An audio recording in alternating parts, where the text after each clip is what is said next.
Hello, Uta here, with my still blooming Cosmos and my almost blooming Emery Paul, Dahlia. We have not had a really hard frost yet, so I'm just kind of eking out a few flowers from my garden.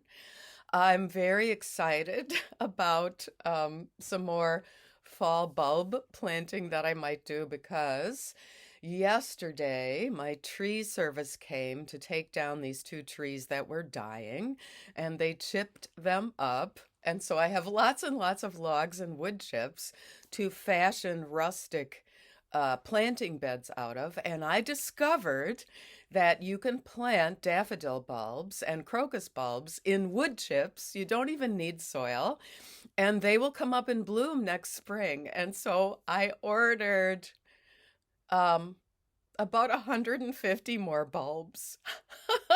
I'm going to give some away. I have some friends that want to try out my experiment, but I just wanted to tell you that happy thing.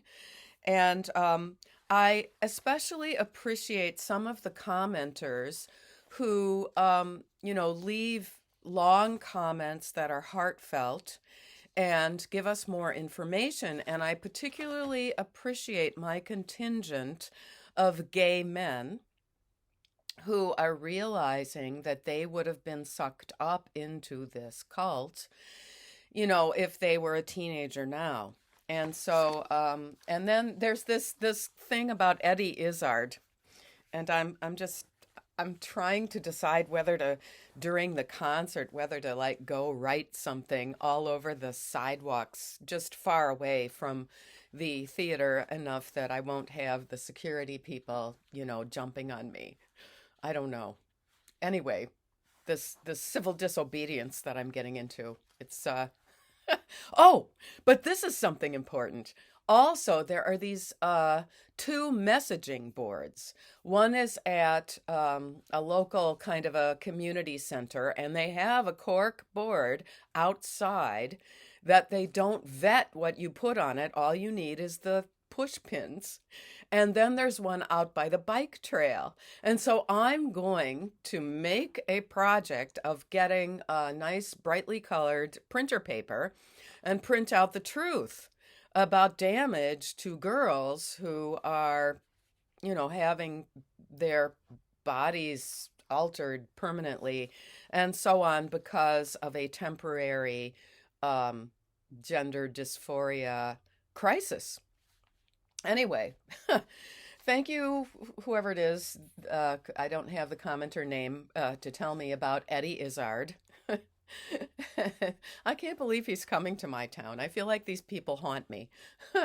Eddie Izzard used to be very funny because he accepted that he was a transvestite and only dressed that way in comedic performances. He's not told a single joke in a decade. Compare that to when he told jokes in other languages as a man aware that he was simply a man in clothing and makeup.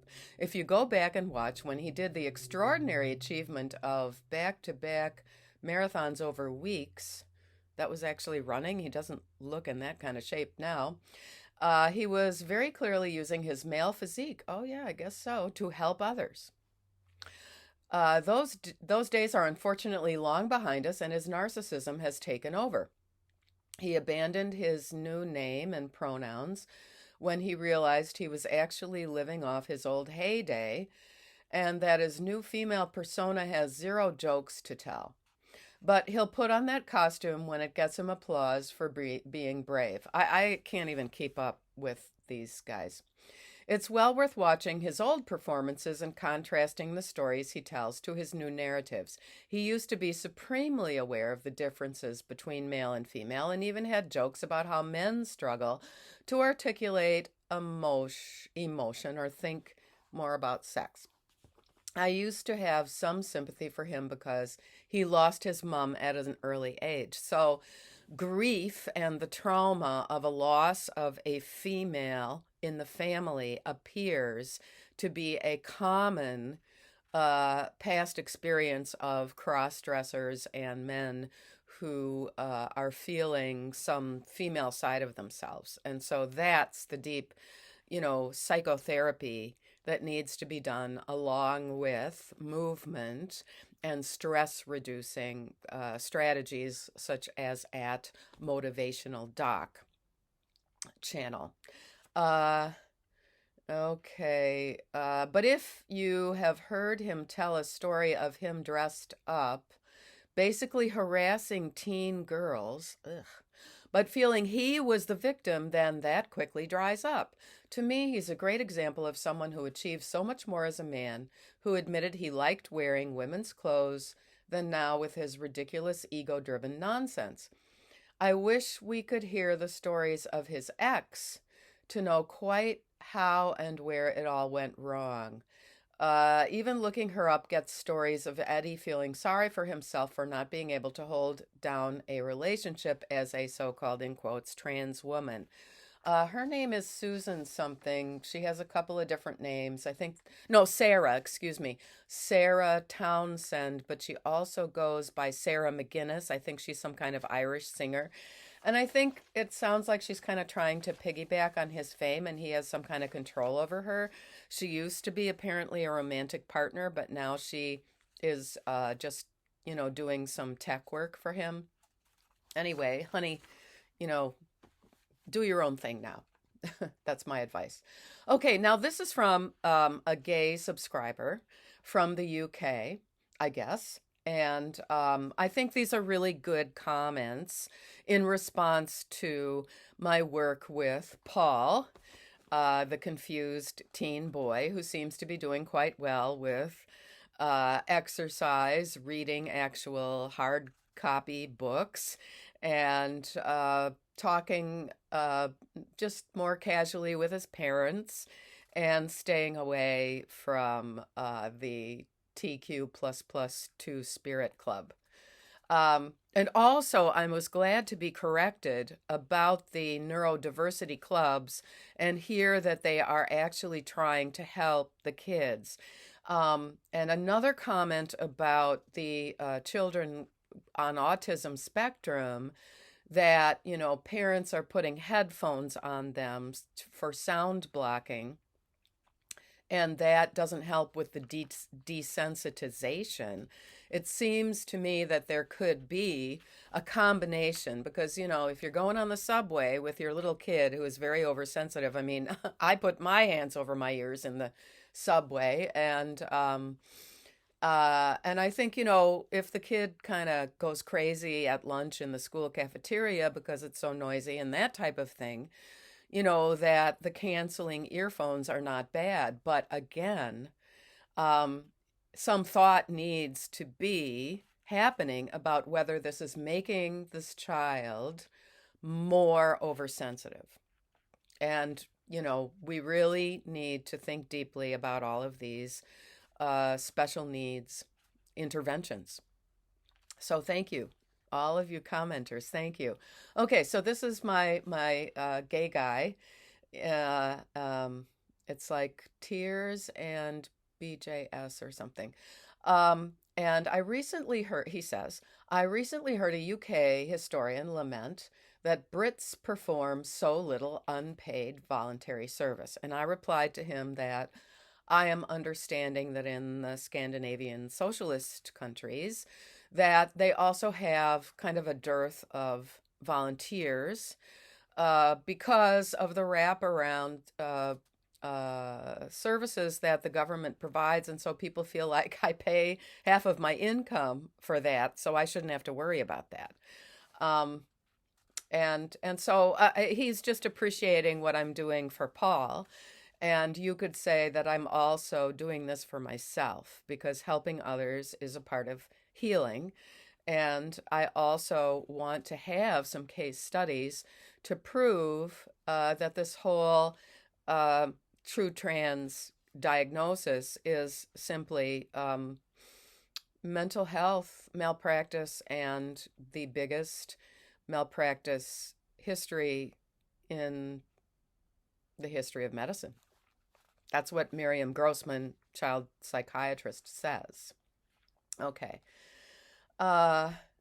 So this UK historian recalled that as a child in the 1930s and 40s, his father, like so many in the Great Depression era, was out of work for long stretches, but always kept very busy with mostly unpaid church and community projects. And I have to say that my parents, who grew up, were teenagers in the 1930s, um, you know, we had five in the family. My father was a very busy businessman, and my mother had plenty to do. But that was their mission. Also, they volunteered in all kind of things. My mother was always baking these fancy cookies for a bake sale. And then it would be, no, no, no, no, I made the oatmeal raisin cookies for you. These fancy peanut butter cookies with the Hershey chocolate kiss on top go to that bake sale because we're raising money for something, something. Yeah, so that's what I grew up with. Your volunteer mentoring of Paul is what made me bring this up. It's so wonderful he found a deeply knowledgeable, sensible mentor. Thank you, who doesn't have a radical agenda of their own. It may not matter, but I'll briefly mention that as a gay guy, I've always felt I had a strong female side. Now, this doesn't mean I'm not male. In my early 30s, about 10 or 15 years ago, the trans frenzy somewhat dominated the media while the pushback against it had yet to take root. All the hullabaloo piqued my interest, so I started wearing heavy makeup, sometimes along with gender neutral clothes. And he says I looked good, and okay.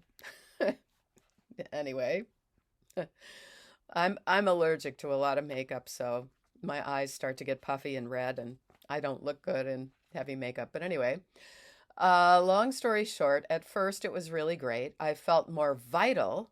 Plus, I got more attention from guys and had fun for a few weeks. I think this is really interesting and important commentary, because it does seem to be uh, a little, path that sometimes gay guys go on for a while. That's my understanding. And I think that when my ex-husband Nettie was doing it, that's how he was interpreted. um, but I quickly realized its hollowness and that it's not transformative and not a treatment for underlying health matters. Luckily, I was an adult and I didn't have a trans cultist telling me I've only taken baby steps and promising that the real emotional transformation occurs with and after the surgery. Their message that the trans journey is a process of gradually becoming your incredibly wonderful true self, as you know, is incredibly seductive and appealing to troubled young people. This is part of what makes it so very dangerous, because it's just like a religious cult. I still enjoy painting my nails from time to time. This is an aside, not his comment, but there's a restaurant that I've gone to a few times, and typically I only order an appetizer or something just to get out. And I was getting to know a few young people working there. And suddenly there was this guy, big masculine guy, over 6 foot tall, muscular, etc. And he's got black painted fingernails, and he's wearing cheap fake pearls, bracelets, and necklaces. And the one of the women, the lovely women who are actually quite turfy, working there, said that he's her boyfriend, and it came out that he's just doing this to get better tips, because this place, like, as soon as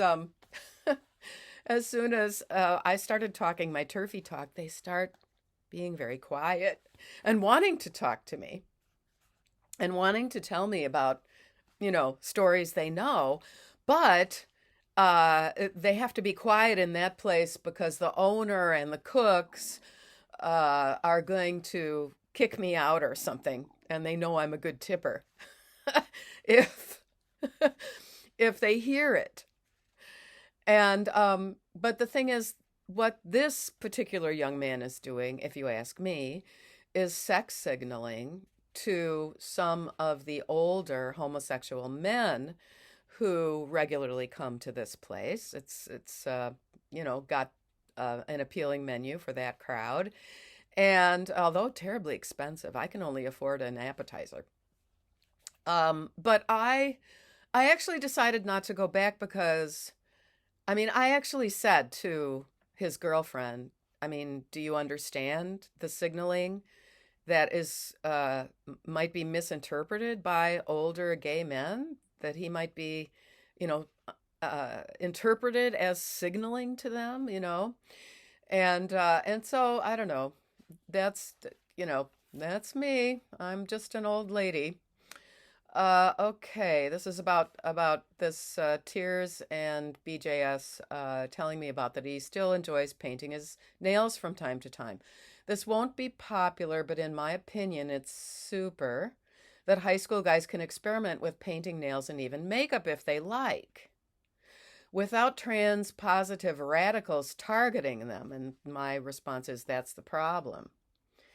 Um, the students experimenting would soon enough reach the same realization and awareness that I did, that it's hollow sex signaling.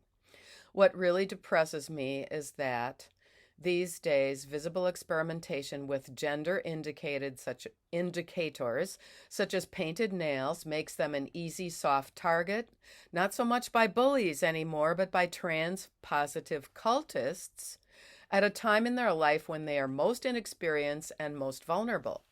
As you said, gender indicators like painted nails are not gender and don't alter gender.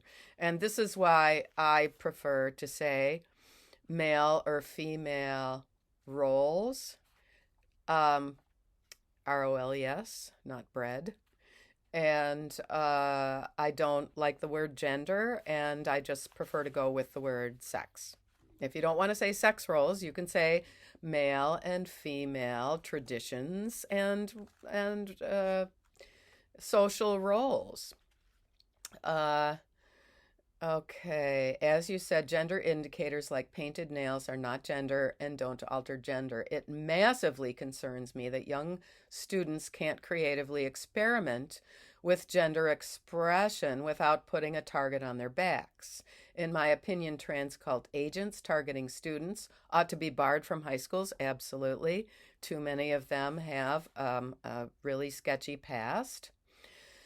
Uh, with an ironclad one strike you're out policy. Regrettably, today, high schools are more likely to ban anyone who states concerns. Yep.